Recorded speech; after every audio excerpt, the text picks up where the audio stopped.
Hello there, I'm Zeiss.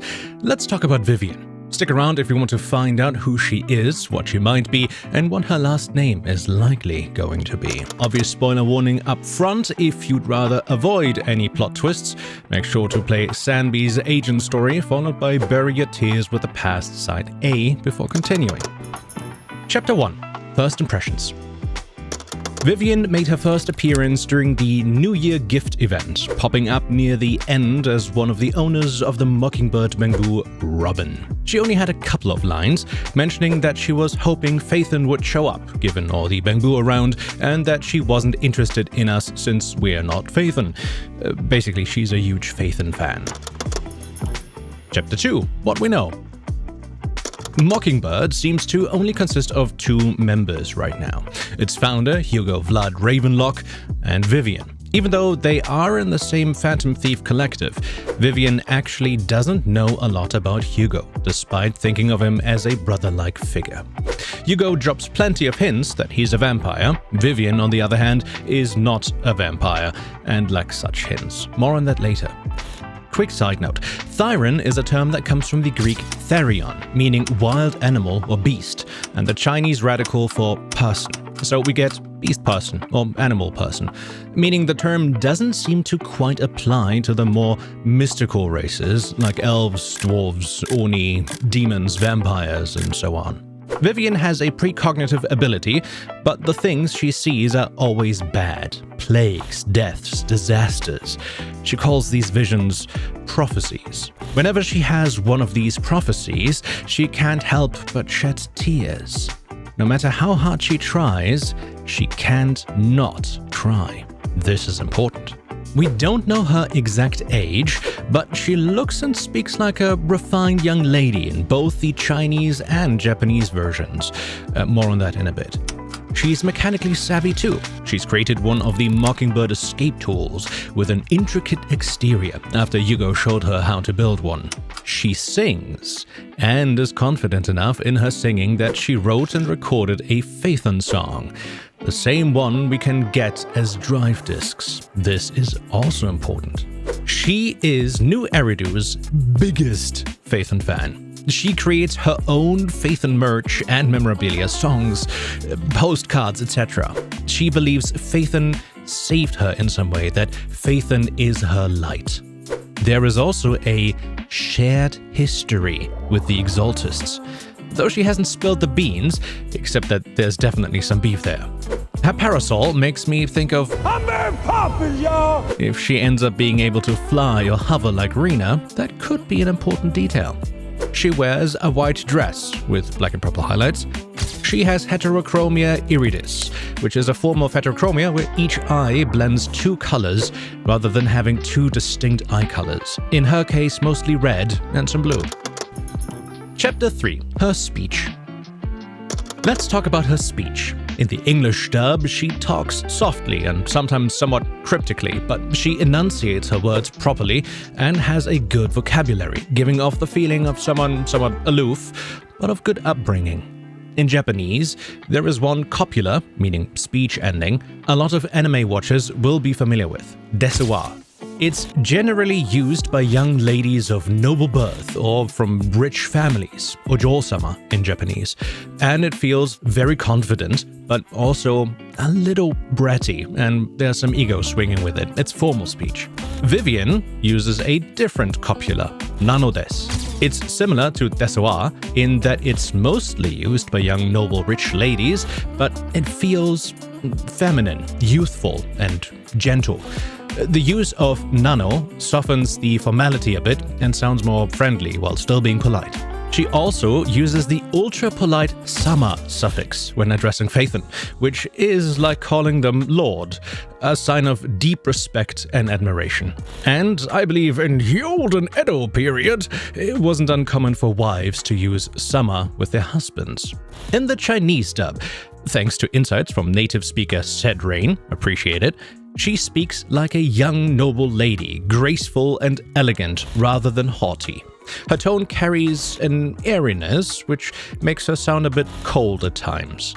She uses formal and polite, but not overly so, language. It's like the difference between a modern gentleman and someone highly traditional, like Lycon.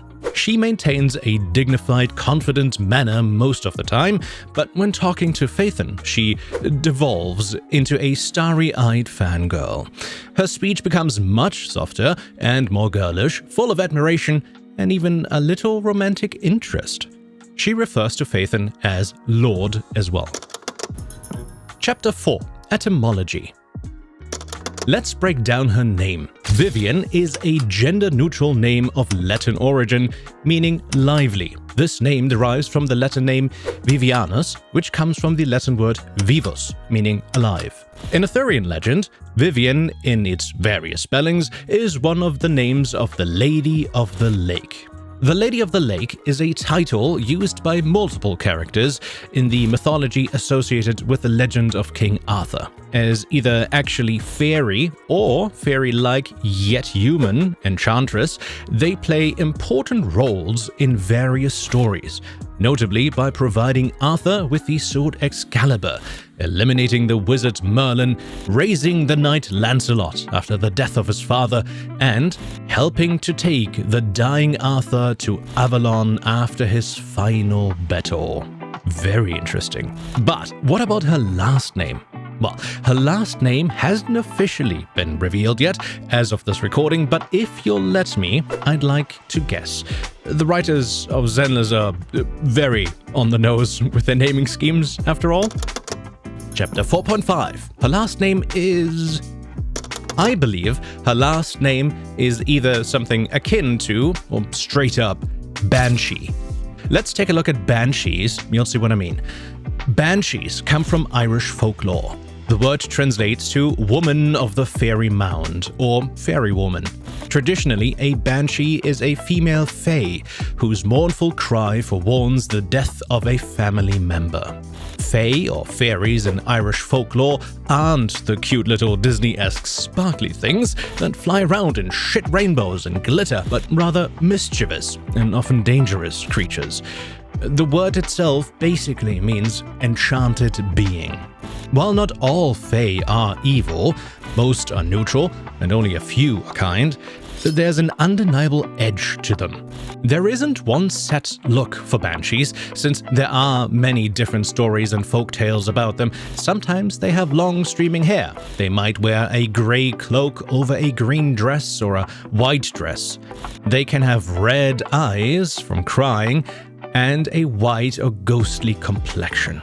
The height of a banshee can also vary depending on regional accounts, roughly between 1 and 4-ish feet. One thing they all have in common is they're short.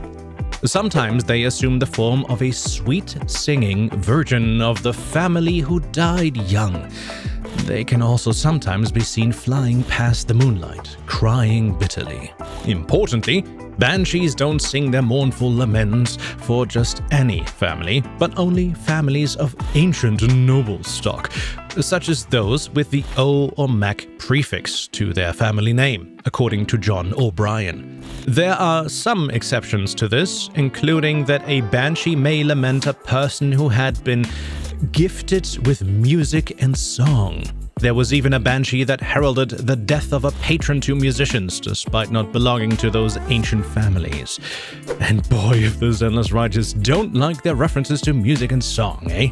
So, what exactly is their purpose? Banshees are regarded as a harbinger rather than a cause of death. They warn that a family member is about to face mortal danger or that a death is imminent. In the lore, this isn't typically seen as something that can be subverted or avoided. Once you hear her wail, the destined death is considered unavoidable. In some tales, they are linked to the death coach, ridden by a Dullahan, either summoning it with their keening or appearing alongside it as it arrives to claim a soul. What happens if the last of a family lineage dies? Once the last descendant has died, the Banshee's duty is fulfilled, and she is no longer seen to haunt that lineage. Her presence is uniquely tied to that bloodline. There isn't really a strong tradition suggesting that a Banshee reassigns herself to a new family, for example. Chapter 5. Let's recap and speculate. Alright, let's recap all of this and speculate a little, while assuming that I'm right about her last name being either Banshee or something associated with Banshee. She has the eyes and complexion of a Banshee, wears a dress similar to that of a Banshee, looks like a short, noble young lady similar to one story about a Banshee. She can't help but cry when she sees an upcoming death, like a Banshee. She may or may not fly like a Banshee. The death she predicts is unavoidable, like the prediction of a Banshee.